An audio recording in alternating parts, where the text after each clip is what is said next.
We are on day 117 in Judges 7, and we have a lot to cover because this is such a rich passage, how God sovereignly performed miracles. And it starts out with the Lord said to Gideon, there's too many warriors, and I do not want the Israelites to believe that they saved themselves. So I want you to go to your warriors and tell them, anyone who is timid or afraid, go home. And it says 22,000 warriors left, and left them with 10,000. Well, 10,000 seems like a lot of warriors. But when we read about what the other side had, the Midianites, 10,000 actually seemed very insignificant. But wait till you hear what God did. I love this so much. So after there were 10,000 left, God said to Gideon, there's still too many. And I don't want the Israelites to take any credit that they fought this battle, because the battle's going to be won because of me. So he said, there's still too many. So what I want you to do is take them to the brook to drink.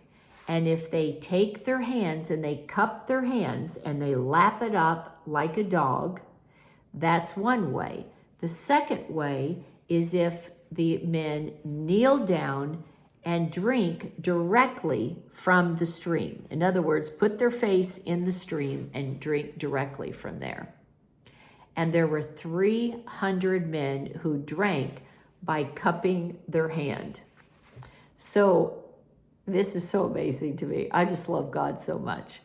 So he told all the others who did not drink from the cup of their hand to go home. So Gideon was left with 300 warriors. And amongst those 300, he told them to divide them into 3 groups, 100, 100, and 100, and to separate and surround themselves around the enemy territory.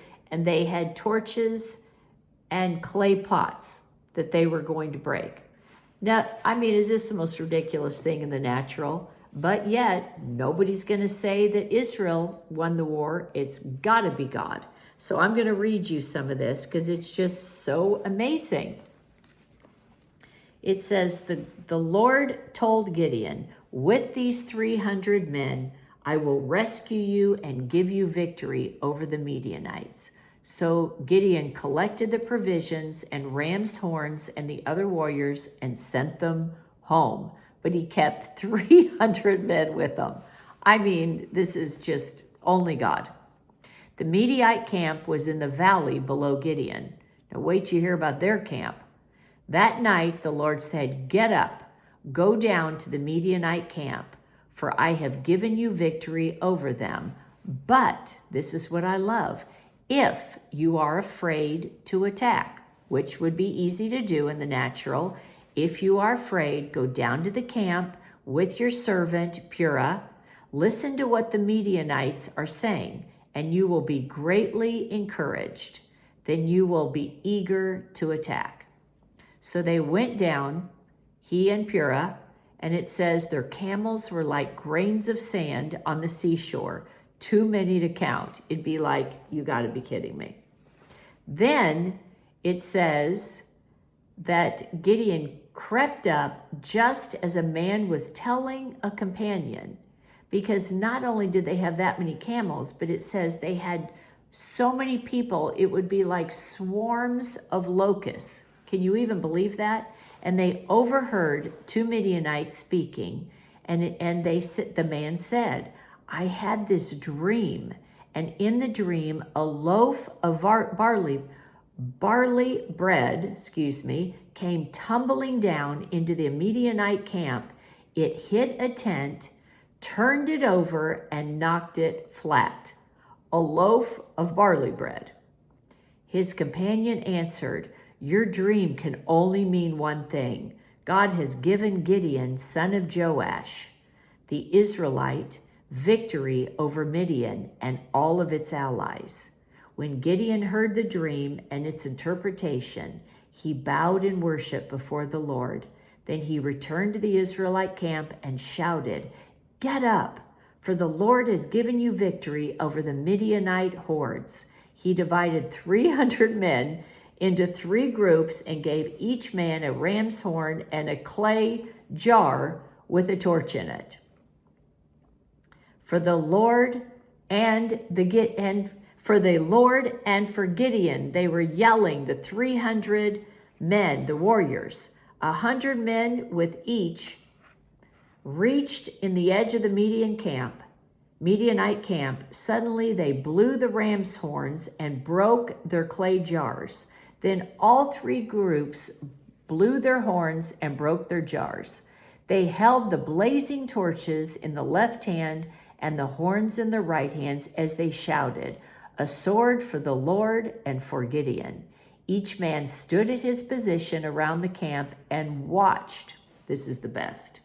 And watched as all the Midianites rushed around in panic, shouting as they ran to escape.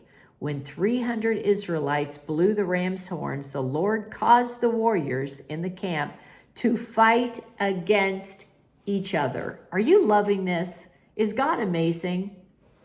To fight against each other with their swords. Those who were not killed fled to places as far away and to the border of something at something. But the bottom line is, God fought their battles. When they heard the clay jars crashing and they blew their horns and they were shouting, to the Lord and to Gideon, the people were in such dismay that they panicked and started killing each other.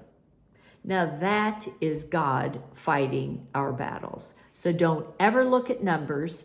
Don't ever look at circumstances or situations. Just know that God is with you if you're living your life for Him, and He will fight your battles when it seems absolutely impossible in the world's eyes. We are in Luke 23, and it starts out with after Pilate and Herod questioning and examining Jesus. They both came to the same conclusion. We find nothing that He has done that is worth being crucified. Yet, the crowds got louder and louder, and the religious leader at that time, they could let one prisoner go in exchange. And they were all screaming, "We want Barabbas. We want Barabbas freed, and we want Jesus crucified."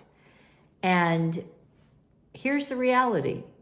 They were flippin' people pleasers, because even though they found no cause to kill Jesus, they listened to the crowds. And it says the crowds got louder and louder. "We want Barabbas. We want him set free. And we want Jesus crucified."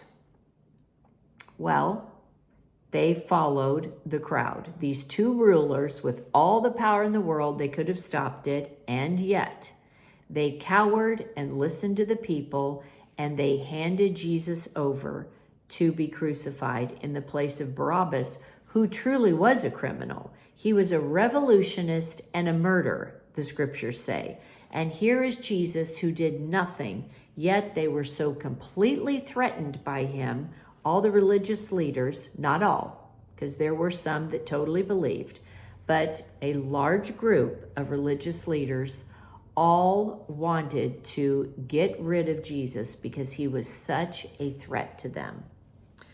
And it's so sad, because after they took him and they flogged him and they beat him and they mocked him and they ridiculed him and put a crown of thorns on him and everything they did to him, Jesus said, "Father, forgive them, for they do not know what they are doing." And the soldiers were even gambling for his clothes by throwing dice. And then they started mocking from the crowd, "If you are the King of Jews, save yourself." A sign was fastened above him with these words on the cross, "This is the King of the Jews." and he was crucified in between two other criminals. And this just shows you there are people that accept Jesus on their deathbed. And people question, well, how can they live a sinful life their whole life and yet they can accept Jesus on their deathbed and go to heaven? Well, I think this story is the perfect example because God knows our hearts. That's why. And it's a good thing I'm not the judge, because I'd be much tougher than God. He is glorious and he's merciful and he's gracious. And here's what happened with the two sinners on the cross. One of the criminals hanging beside him scoffed. So, you're the Messiah, are you? Prove it by saving yourselves and us too while you're at it.